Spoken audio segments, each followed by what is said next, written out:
By Tuesday, America won't be able to pay all of its bills. Social Security checks, veterans benefits, military pay, all could be at risk.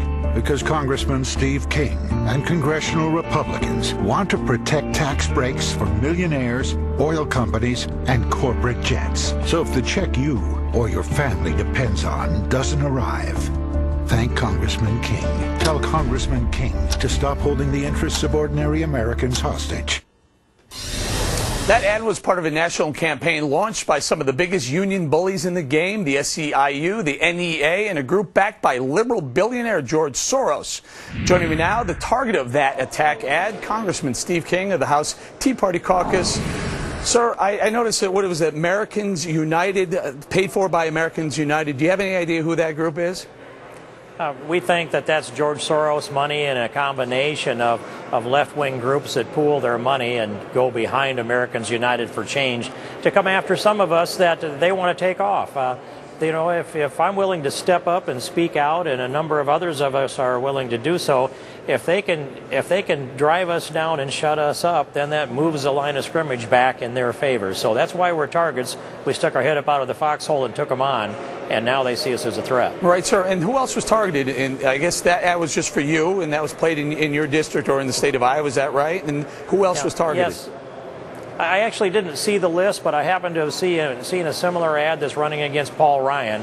It's a different ad than the one you ran, but they're running the same ad against me and Paul Ryan that says, he seems like such a nice young man. And Paul Ryan is a nice young man. I'm not quite a young man anymore. Nice is questionable still, Eric.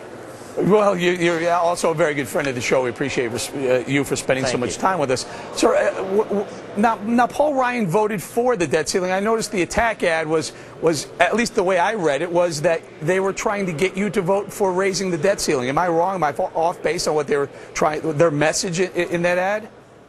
No, that was it. They wanted me to vote for raising the debt ceiling, and then of course, these ads have been running up till this time. I don't think they realized so many Democrats were gonna vote against it that did in that fashion.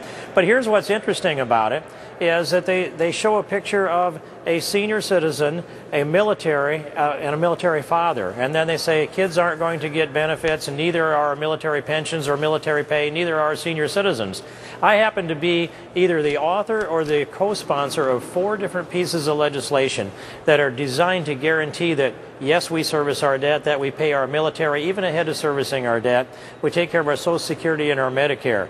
So what it is, it's completely false. It's 100% off of where it would be if it were accurate, and there's no kind of condition that requires them to tell anything that has a semblance of the truth. It's the way it is in America today. I'm going to send this to you. If you email me your address, we'll get in contact with you. We did a little homework this morning and came up with these assistants or people in the White House and some of the increases in salary they're receiving. Kevin Lewis, 87% pay raise. Matthew Vogel, 83% pay raise. Elizabeth Nelson, 64%. And it goes on and on and on. At some points, it's, you know, into the hundreds of thousands of dollars from 2010 to 2011. Meanwhile, they're attacking you, and they're pointing fingers at you for the military may not be paid, people starving, the elderly not getting health care. I mean, this is a tone-deaf administration, is it not? Well, it's completely tone-deaf, and they've got their own gravy lick set up out there at the White House, and then they orchestrate these things flowing from the White House. I mean, this is all part of the machine. They want to grow government, grow taxes, and I'm completely convinced. One good thing about this debate that we've been through, Eric, is it should be convincing to thinking Americans that Democrats never want to live under a balanced budget. They never want to see a balanced budget amendment. They never want to see fiscal responsibility. They just want to take from the makers and give to the takers. All right, and that's going to go on and on and on until we defeat them in the ballot box. Well, we're going to let you go. Congressman Steve King, great friend of the show. Thank you for all your work with us and letting us know what's going on behind the scenes in D.C. And also have a great recess, sir. We'll speak to you as soon as we can again. Thanks, Eric, and I'll send you an email address on that. Thank you. Appreciate that.